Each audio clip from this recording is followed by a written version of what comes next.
Like we don't have enough jokes in this time together. Can you come out and tell me a joke, please? I know it's corny, but hey, we're corny people, right?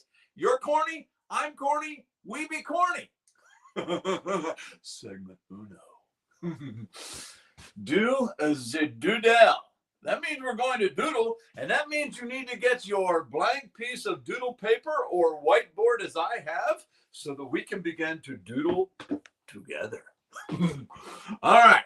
As we do this, right, I guess I done said this, didn't I? But look, here we're dealing with Israel, right? And Israel, that's that plot of land right here. And there are 7 major landmarks. One which is not land at all. That's the Mediterranean Sea. 1, 2, 3, 4, 5, 6, and 7.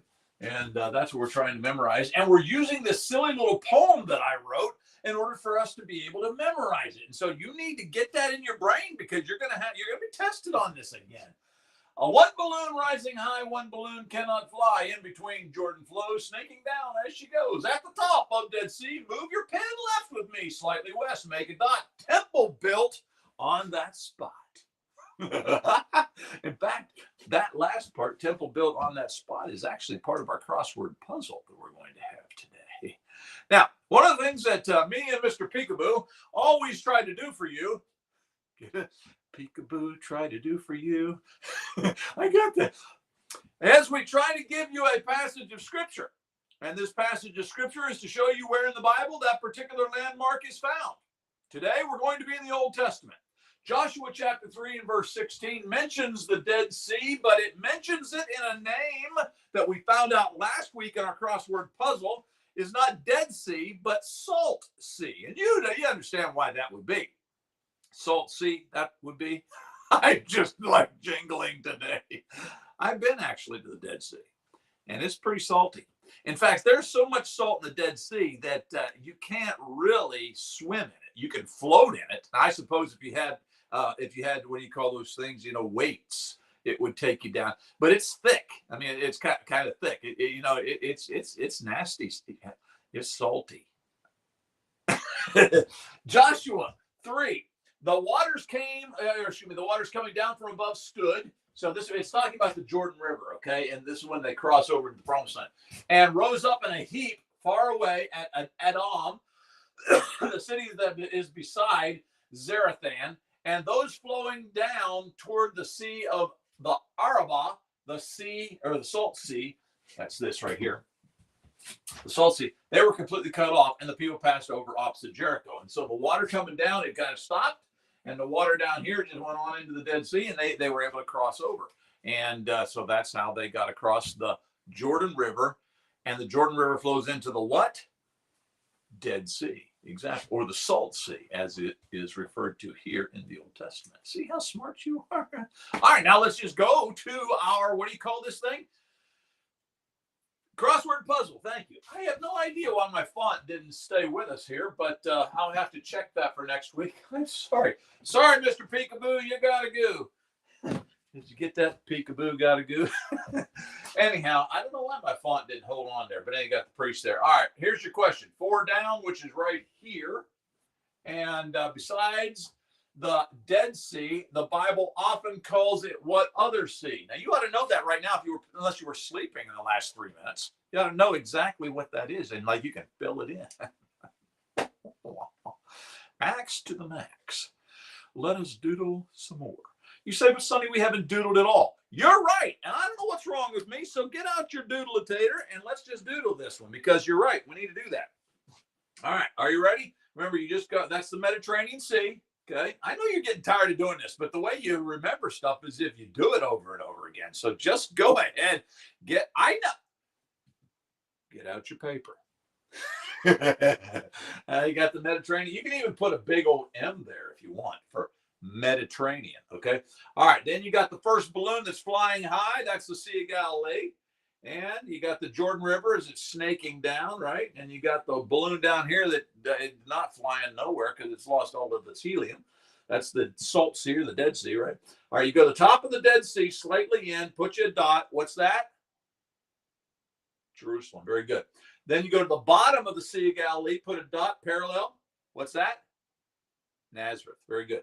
And in between, you put another dot. What's that? Samaria. Look at you. I just can't believe how smart you people are. All right. So there, we did a doodle. I don't know why I always get to this point and forget to doodle, but anyhow, I do. All right. We're now into Acts, and I'm going to put my little marker here. Can you see you can see the top of it. Can you see it right there? That's the top of my marker. It's standing up. Okay. Acts. This is another one of my favorite little doodles. In Acts chapter 17, can you see the 17? Isn't that's creative? I know. Go ahead and give me high fives. Anyhow, 17. This is the altar to the unknown God, and Paul is in Athens when he witnesses this altar to the unknown God. It probably did not look like that because that's kind of ugly, but it might have. But anyhow, there you go. The altar to the unknown God. Paul's going to go there. He's going to preach an entire lesson about, hey, you guys are worshiping a God you don't even know. Let me tell you about this God. By the way, he's the only real God. That's a pretty big, small summation of the lesson, but it's basically what he said. And then Acts chapter 18. Can you see the 8? I know. I'm just like crazy creative. That 8 is actually an apple core. Very good. And so it reminds us that Paul is in where? Corinth. See what I'm saying? Like it's in your brain now. You'll never, ever forget Acts chapter 18. Corinth. Oh, my. Okay. All right. Stop your giggling, Sonny, and get down to doodling. Okay. Which one of those you guys want to doodle this time? No, we can't doodle both of them. We got to just doodle one. Okay. Let's do the 18. I like it. All right. Give us a 1. That's not hard, right? Now, the apple core is a little more challenging, okay? Give us a loop, okay? And at the bottom, you're going to give us kind of a loop like that. And the reason is because of the way apples are shaped. All right, now at the top, let's get us a little stem going here because that's, and you can even give it a little dark whatever if you want because that happens with apples, doesn't it? Now, it has been eaten. That means somebody took a bite out of it. And so being that it has been bitten, let's give it some bitins. That's not even. All right, let's bite it down here too. Okay. Boop, boop. All right, so we have now bitten it, but there's always that pesky little core in the middle of an apple. Have you ever noticed that? So kind of give a That's a pretty sad apple. I don't know who's been biting that one. Okay. And then right here in the middle, you need to give it some seeds. Okay. Some seeds. Okay. Wow, that's an ugly apple. I'm not eating that one. That's a much better apple. I drew that years ago and back before I was gray. And Gabriel could do it. Did I tell you Gabriel came home from Honduras? We're so happy. I wish I'd had him out here to draw this. It needs a little more depth. You know what I'm saying? I didn't do this. Let's do it maybe like that. And then eat out here. That's a little better. Not much. Anyhow, you will never forget Acts chapter 18. Ever, ever, never. You know why? Because it's ugly. Let's see what I'm saying. You can call it the ugly apple chapter. Acts chapter 18, Paul goes to Corinth. All right, you got that in your brain? Good. I'm glad. Let's move on. All right, so if I was going to test you over segment number 1, and we spent 10 minutes in segment number 1, and I don't have that much time to stay in one spot. But anyhow, segment number 1, you need to give me the first and second part of the poem. Can you do that? And what's the 4th major geographical location on the map of Israel? First, we got the Mediterranean Sea. Next, we got the Sea of Galilee. Next, we got the Jordan River.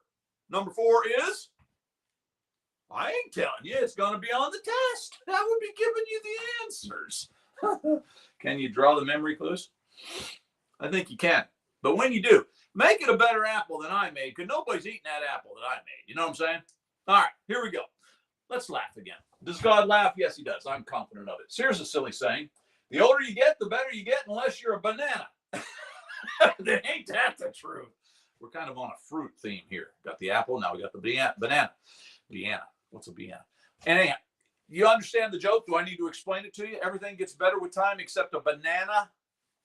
Do you ever see a banana that's been sitting out on the counter for about a week? Just like my ugly apple, I'm not eating that banana either. You know what I'm saying? Sometimes Cindy puts the bananas in the refrigerator. Not the refrigerator, the freezer. It's a frozen banana. But I'm telling you, when it comes out, it's like dark. It looks ugly. Ugly banana. And I don't eat them. She does, but I don't. Well, unless she puts it in something and I don't know it. And that's probably what she does. All right, segment number dose. Make a memorization. This, of course, is where we deal with memorization, and we're making it. First thing is I want to brag on you guys for putting all this stuff in your head. Look at all these memory clues that you remember all the way back here in Acts chapter 1. Jesus goes back to heaven. Look at all this stuff. What's that one? Remember? All the guys love this one. That's Herod gets eaten by worms, you know. Oh, man. But anyhow, that was the chapters that mainly were about Peter. Now we're into the chapters that are mainly about Paul. And in this segment of the book of Acts, we have journeyed to these two chapters, which I've already explained to you. But let's go back and review. Can you remember what happened in 13? Yes, Paul and who go on the first missionary journey? Paul and Silas. Paul and Barnabas. Acts chapter 14, what happens? 2 times 7, what happened in 7? Stephen was stoned. What happens in 14? Paul is stoned. Look how smart you are. 15, Gentiles don't have to get circumcised. 16, Philippian jailer. 17, altar of the unknown God. But where was it? Athens. And the ugly apple, Acts chapter 18, where's he at? Something. Corinth. Whoa. There's my buddy Greg all the way up there in Maryland. He says he's joining in, and he welcomes back my son from Honduras. Thank you, Greg. I love you, my buddy. All right, moving on. Make a memory involves, of course, memorization of Bible verses. And here is your Acts 17 Bible verse. Both of them are a little bit lengthy, but I think you guys can do this because you're like brainy people. You know what I'm saying? Brainy people. And as I have passed along, observe the objects of your worship. You know how to do that. Each line 5 times. Now, again, moms and dads, I'm using the ESV. It happens to be my translation of choice at the moment. I've done some study on it. I believe that it's very conservative and literal, and I like that. But you choose the translation you're most comfortable with, all right? There you go. Say them 5 times each. There you go. Say them 5 times each. I know what you're saying. Get your head out the way, Sonny Chow, so we can take a screenshot. Well, here I go.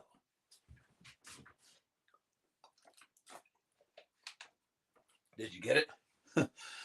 Could you hear me swallowing my water? If you listen real close, you can probably hear my chickens laying the eggs. They're just right out the window right there. If you guys could see it, you can't see it because... All right, moving on. Now, what you do is you take those and you fill in the blanks, leaving out keywords, as I have done. Again, I shall wander away from the screen so that you can take a screenshot of that. And there you got it, my friends. What I really would like for you to do is to write those verses down with those blanks in place and then put them on sticky notes and then stick them all over the house. Every time you see it, have to fill in those blanks. By the time the week's over, I'm telling you, you'll have those 2 verses in your brainy brain. Moving into the testing segment of 2, I would ask you these 2 questions from 2 segments. 2. What are the major topics of these chapters, and can you quote the memory verses? I think you can. Let's move along. Let's just be happy for a moment and take time for a joke. Did you ever ask yourself, why is there a fence around most graveyards? My father actually is quite famous for this joke. He's told it all of my life. In fact, when I was a little Johnny laying there in my diaper, I think the first thing he told me was, son, you need to consider this and contemplate this in life. Why do they put fences around graveyards? And as little Johnny, I don't know why I'm calling myself Johnny. My name was never Johnny. As little Sonny lay there in his crib, in his little diaper, looking up at his dad saying, what are you even talking about? I don't know what a graveyard is. I remember him whispering sweetly in my ear, well, a graveyard. The reason they got fences is because there are so many people who are dying to get in. By the way, that story of me and my diaper, that never happened. I don't think. I don't remember my dad talking to me in my diaper because I didn't know stuff back then. Anyhow, why do they put fences around graveyards? Clearly, it's because people are dying to get in there. Segment number trace 3, ponder a passage. So let's just do some ponderation. All right, Acts chapter 17, this is the part that I need for you to look upon.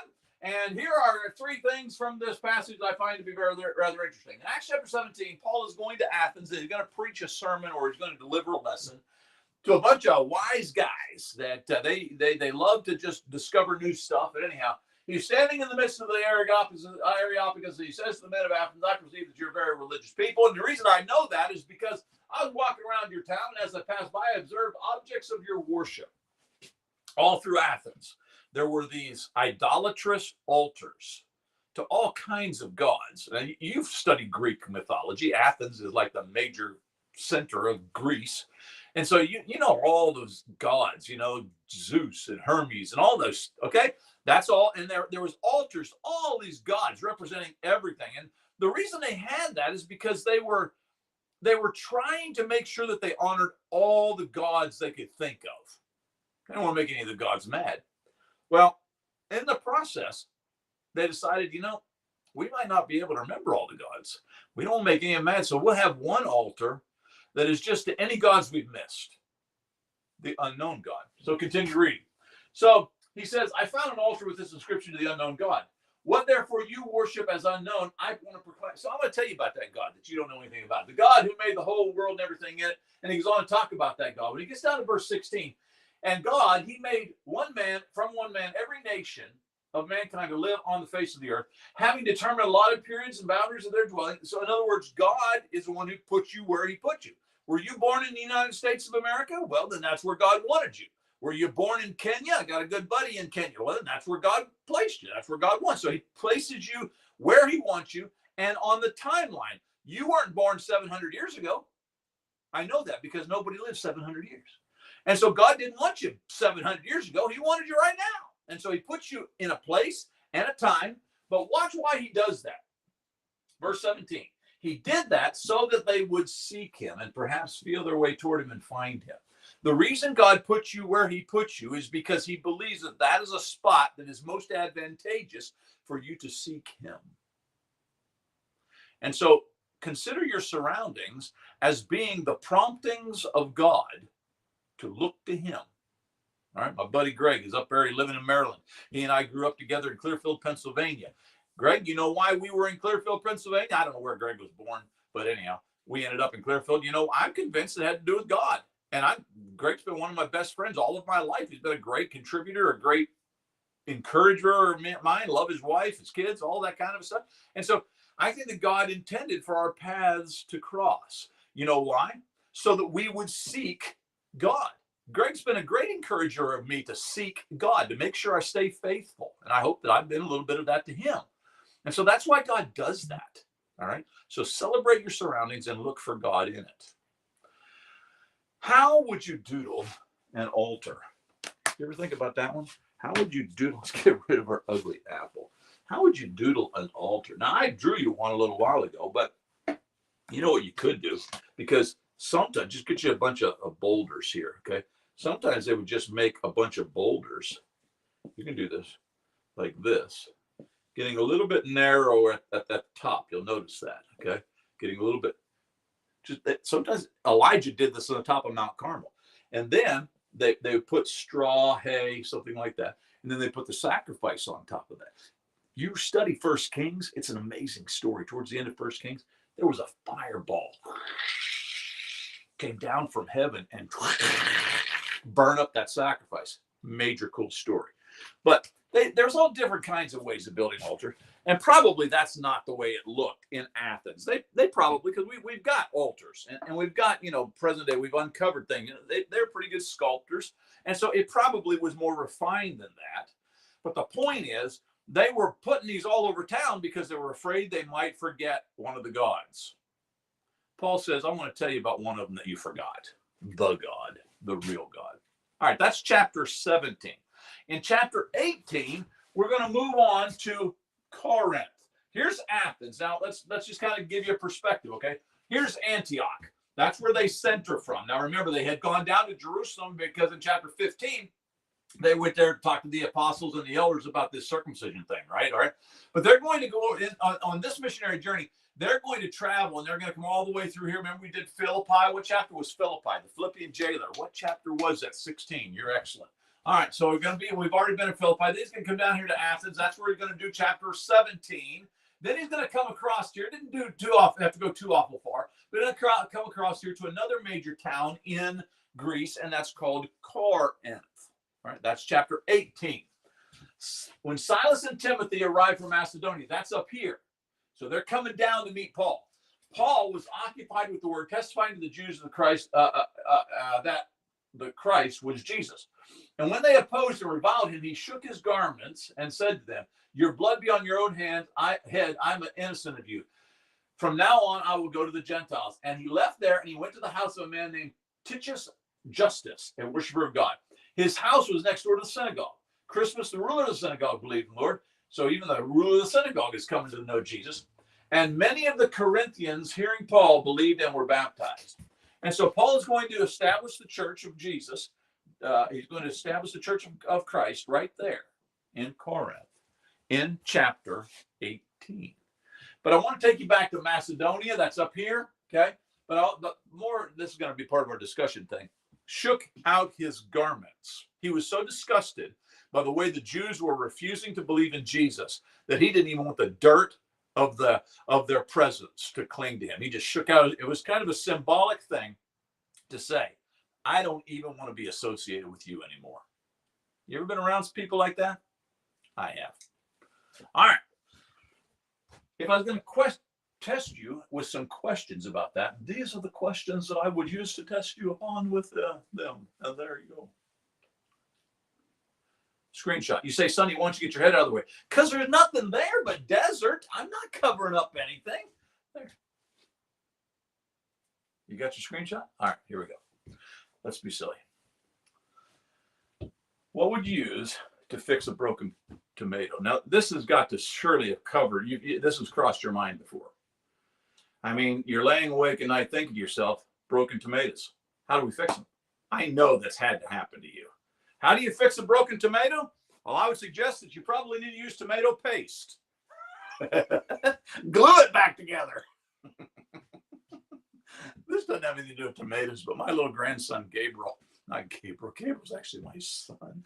The grandson is actually Judah. Anyhow, he loves to go out and get the eggs with me of a morning. But the problem is he drops them almost every time. And you can't fix a broken egg. Even tomato paste will not put an egg back together. Oh, dear. All right. Tomatoes, tomato paste, Greg says. Yeah, that's what I said. Apply the why. Let's doodle again. I think we've doodled enough. You say, no, Sonny, let's doodle one more time. Okay, get out your doodlator. And we'll doodle one more time. I forgot what I was going to. Oh, yeah. This time we're going to do the whole thing. Apply the why in bubble letters. You remember how to do that. Let's see if we can do it together, okay? A, P, P, L. Apply. Whoop, whoop. Happy now? All right. Apply.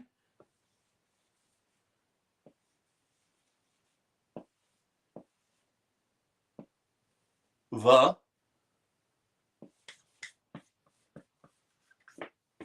I did it that way for emphasis and because I was getting tired of drawing bubble letters. Apply the why. The time in our time together in which we take time to apply that which we have just learned. And so let us begin to do it. All right. You say, Sonny, get out of the way. All right, I will. What I would like to draw your attention to is this phrase, for as I pass along and observe the objects of your worship. Do you have any friends who have objects of worship? I do. Friends who have certain little things that they're kind of holy to them, you know, or maybe even, do you have any friends who have a place that's kind of holier than? Sometimes we use our church buildings that way, which is really, really bad. We ought not think of our church buildings that way. But what are they and what do they represent? These little objects of their worship. What do they represent? I've known of people who actually, they wore a cross around their neck. Maybe it was something their great grandmother gave them, and so they treasure it because of that. But is it holy in the sense that it's an object of your worship and you kind of use it in your worship? That should be a little bit of concern to us. Is that idolatry? That's something we got to ask ourselves. Because clearly in Acts chapter 17, that's what was happening.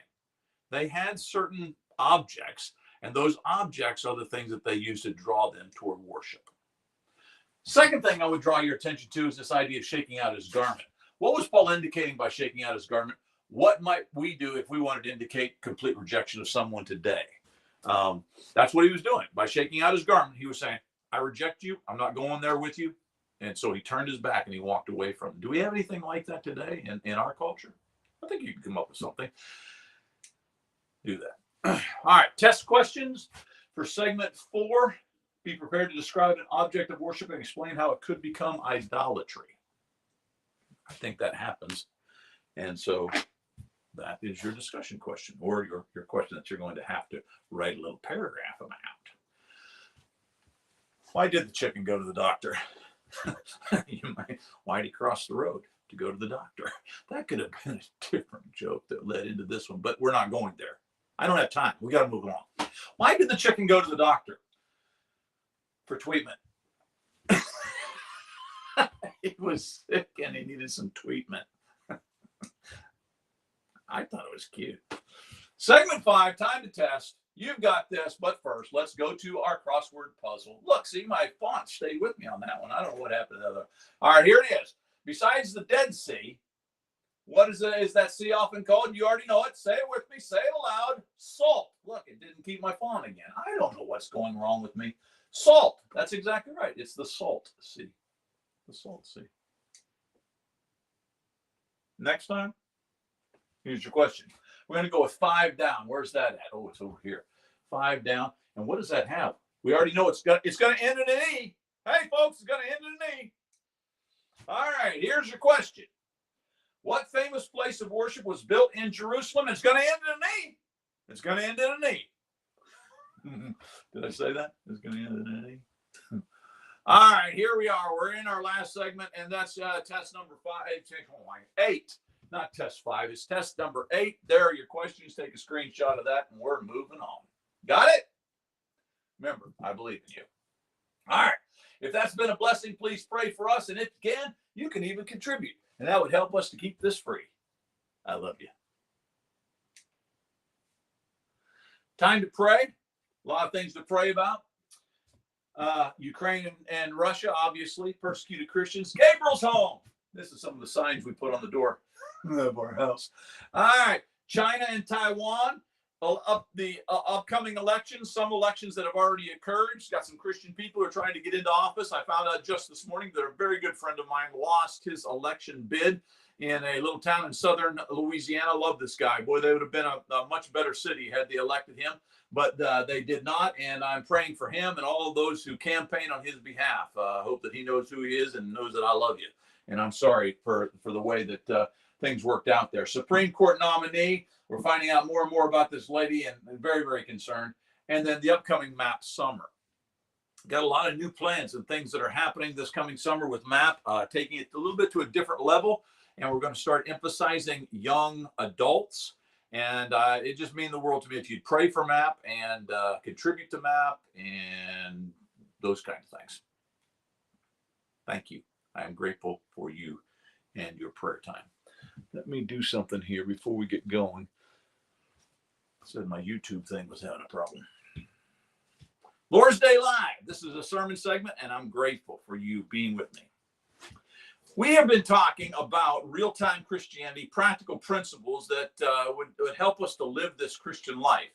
And as we consider this, we've been talking about giving up our foreign wives at 8 lessons, but we're going to move on to another probably 8-lesson series that will close out our 16 weeks together. But the next thing I want to deal with is storming the gates of hell. It's time. And there's going to be 3 sections to this series. Storming the gates of hell, the standard, the source, and the strategy for storming the gates of hell. Many of you who I love and really appreciate, and you encourage my ministry, you know that I talk a lot about end times things, and there's a reason for that. I believe that we're not just living in the end times. I think we're living in the end of the end times. And so there has never been a time, if I'm correct, there has never been a time that it has been more urgent for you and I to make sure we address these topics. Storming the gates of hell is something that should be on our heart. And when we say this, let me just take you to this passage so that you can understand what I'm actually referring to. There it is. No, I'll get there in a second. Here are your 5 questions. If you are part of the School of Biblical Studies, take a screenshot of that. You got them? All right. Here's the passage I wanted to deal with.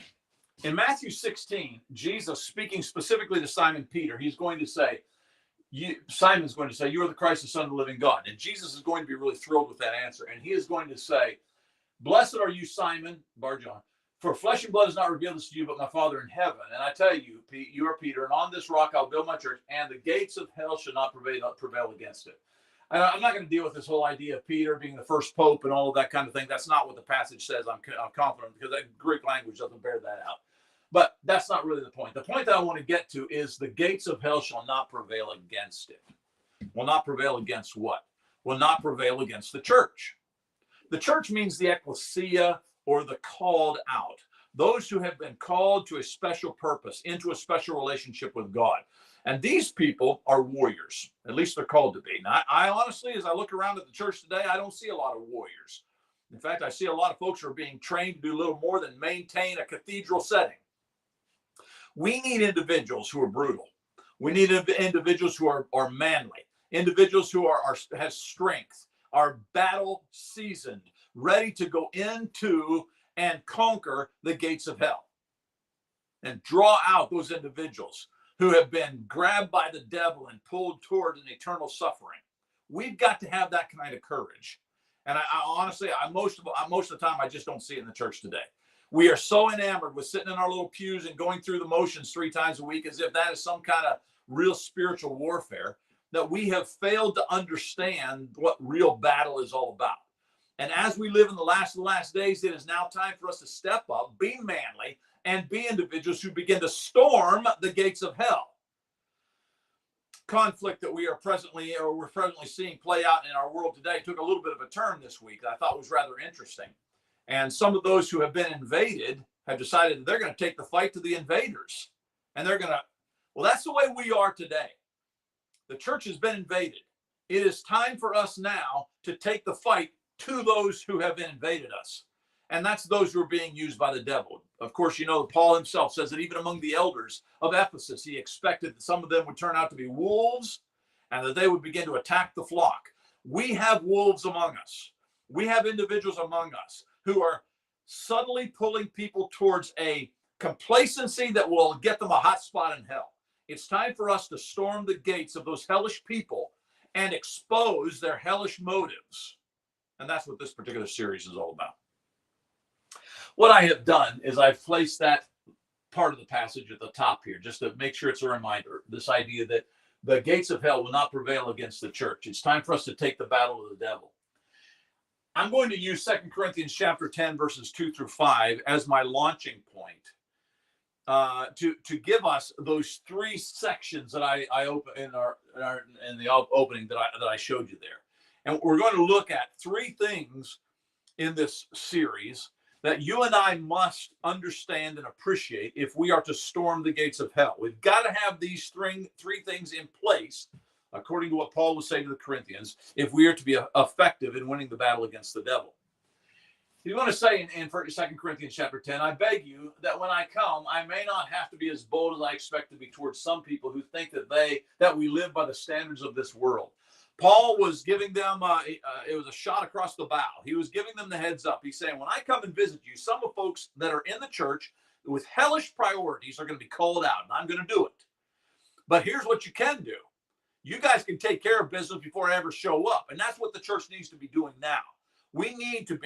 The average member needs to step up and to call some complacent elders. I was fixing to be a little more blunt there, but complacent elders onto the carpet, expose their complacency, say it's on your watch that the church has digressed into this condition. You either need to resign or you need to grow a spiritual backbone.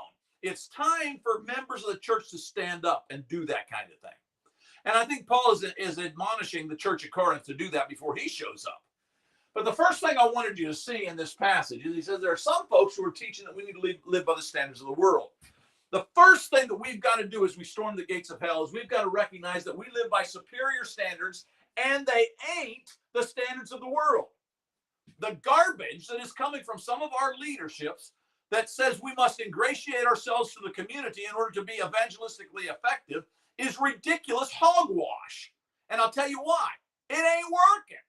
If that were to be the case, and we've tried to ingratiate ourselves to the community for the last who knows how many years, if that were the case, that this is what is effective evangelism, the church would be booming right now, and it ain't.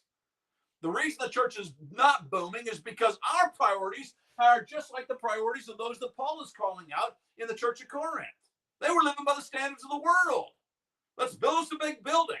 Let's do things that doesn't cause anybody to ever wonder, whether or not we're for them or against them. Let's always make sure that we speak in warm fuzzies. We've done all of that for years. Look at the church. We've been living by the standards of the world, and it ain't working. And so just like Paul called out the folks in Corinth, I'm calling out the church today. And I'm suggesting to you, if we're going to be big and bold enough to storm the gates of hell, we got to have better standards. We have got to lift our sights above from this world to the world that God is calling us to, and recognize that most of those that we associate with, they're not going without you and I going to them and stealing them out of the hands of the devil. We've got to operate with better standards. Number two, we got to recognize that we have a superior source of power. It's not just superior standards that we live by, but it's a superior source of power. The weapons we fight with are not the weapons of the world. We don't do the world thing. We got to get that in our head. Raise above that. Debating a Calvinist yesterday, and all he could do is post emojis. And I'm thinking, how mature is that? Emoji hermeneutics. Really? Have we really digressed to that? Well, the same thing is true so often in the church. We're just so warm, fuzzy, and emoji-like that we have failed to recognize that we're in a bloodbath here. A bloodbath that will determine the eternity of our children. And yet 70+% of them are leaving the church upon graduation and never coming back. We got to man up. Number two, it's not just that we have superior standards. We got a superior source of power, and it ain't from the world. On the contrary, they have divine power. That's us. We are the they. We have divine power. James will say, the effectual, fervent prayer of a righteous man availeth much. That means, if I can put it in Northeast Arkansas language, that means that people who are right with God, when they pray, it gets a lot done. We got divine power, friends, and we haven't been utilizing it. We haven't been utilizing it for two reasons. Number one, too many of us have been distracted by our own stuff, and we're not even focusing on God. Number two, those of us who do want to focus on God, we're not sure how to do that anymore because our elders have done such a pitiful job in really promoting true spiritual maturity. We've got divine power. Remember this. Please remember this. When you pray, when you talk to the Father, it is not about the words. It is about the heart. You can slobber all over yourself. And if at the end of the prayer, you can just say to God, God, I know I slobbered all over myself, but will you please understand my heart? And he does. It's like the little boy who was sent to the corner. And he's standing in the corner saying his ABCs. Dad comes home. He says, son, what are you doing in the corner saying your ABCs? He said, well, Mom told me I need to stand in the corner and pray to God. I don't know how to really pray very good. So I'm giving him the whole alphabet and asking him to make a good prayer of it. Yeah. I'm a screw up. You're a screw up. But we can send the whole alphabet toward heaven. We can say, God, please help us to have what you want. Here's a prayer you need to be praying regularly. My dad taught it to me years ago, and it has helped me so much. You ready for this? It's a little bit redundant, or it sounds redundant. It's not redundant. It sounds redundant, but you need to have this. Write this down. Lord, help me to want what you want me to want. I'm going to say it again. You ready? Lord, help me to want what you want me to want. That's saying, God, please give me the desire that you have. I want to desire what you want, what you desire. Lord, help me to want what you want me to want. You go there And oh, man. Yeah, exactly, Greg. And the Holy Spirit, the reason one of the major origins of the Holy Spirit was even given to us is to help us to pray. We say it and he translates it to God if you want to put it in those human terms. Yeah. Just give them the whole alphabet. The Holy Spirit can make a phenomenal prayer out of it if we can just have faith that we got divine power. God's working, folks. God's working. But I'm not sure he's working very effectively when we are so enamored with sitting ourselves in a padded pew, looking up at a vaulted ceiling, staring forward at an exalted pulpit, watching all the gold-plated service trays being passed out, going through the motions of sitting in the back, sitting looking at the back of the head of the fellow in front of us. I'm not sure how much divine power that is really summoning from God. We need to grow a backbone and get out of our cathedrals and recognize it's a bloodbath out here, my friends. And some of us need to get busy at saving those who are in the clutches of the devil. Number 3. Oh, no, not number 3. I got a story to tell you. I have several illustrations throughout this particular series. The ship was a naval vessel, and the captain saw a light out in the distance, and he told the fella, he said, radio that ship and tell them they need to change their direction by 10 degrees. He did so, and the response came back, you change your direction by 10 degrees. Well, that made the captain pretty enraged, and he said, you radio them back, and you tell them that I am a captain, and I am demanding that they change their direction by 10 degrees. So he did. And the response came back. And the guy on the other end, he said, well, I'm just a seaman second class, but you need to change your direction by 10 degrees. At this point, the captain of the warship, I'm done with this. You radio them back and you tell them they better change their direction by 10 degrees right now or suffer the consequences. He did, and then there was some silence. And then finally, the radio blared again. And the man on the other end said, sir, this is the lighthouse. You really need to change your direction by 10 degrees. You're going to run aground. You see, we have divine power. I'm nothing but a little guy. I'm a seaman second class. But I got power. You know what my power is? My power is understanding the results of a failed life. My power is recognizing that there is a Savior who can solve that failed life. And I'm warning you, call me what you want. Call me little old Sonny Chows. Call me worthless. Call me nothing. Call me what you want. But I am the mouthpiece of God, at least in this moment, to say to you, change your path or you're going to run aground. Number 3. It's not just superior standards and superior source. It's also a superior strategy. And we're going to develop this throughout this particular series. Verse 5, we demolish arguments. You see the warfare language there? We demolish arguments. I do a lot of debate throughout the week. And one of the things that I'm trying to do is push people to the limit. I really am.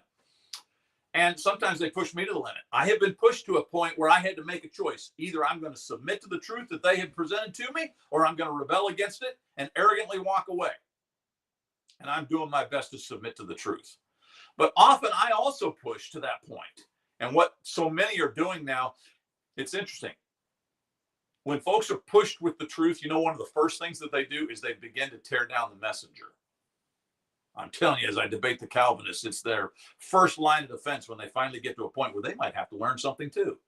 They want to tear down the messenger. We are called to demolish arguments. We are also called to demolish every pretension that sets itself up against the knowledge of God. And I believe Calvinism is one of those. We are called to be able to do that by the power of God.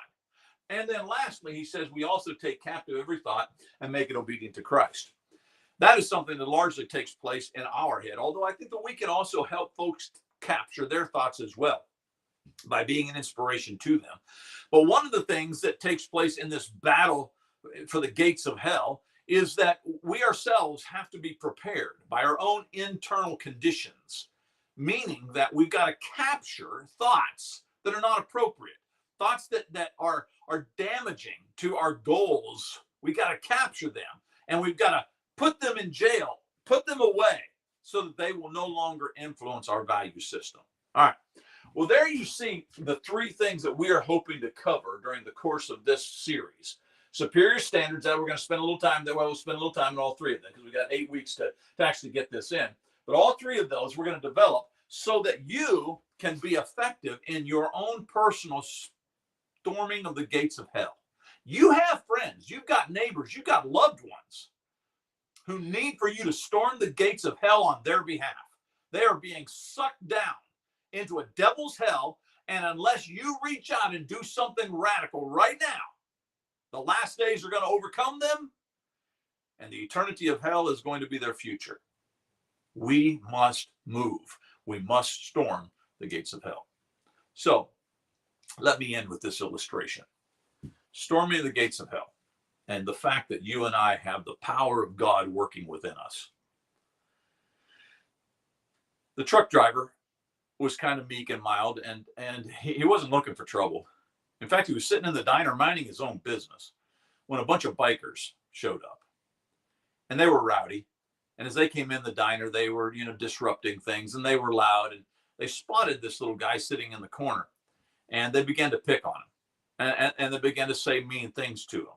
And in fact, they even abused the food that he was eating to the point that he couldn't eat any longer. And so he got up, the little meek and mild guy got up, he paid his bill, and he left.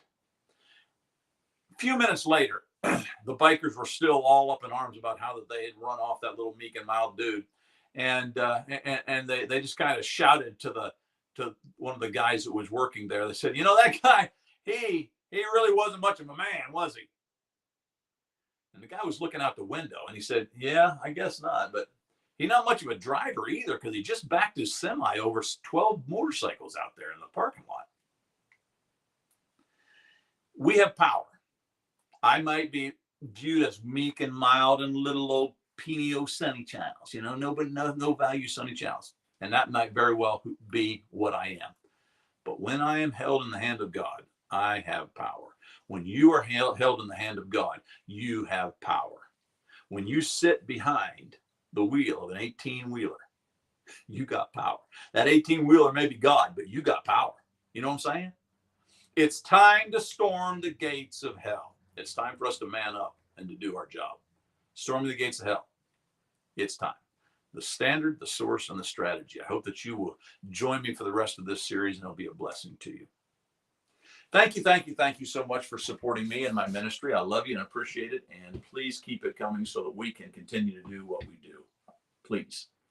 It's the Lord's Day, and I'm so very, very thankful. I had to take over preaching for my fathers until they get another preacher at the congregation since he had his stroke. And so I actually take communion twice on Sundays now. And yeah, I do think it's okay.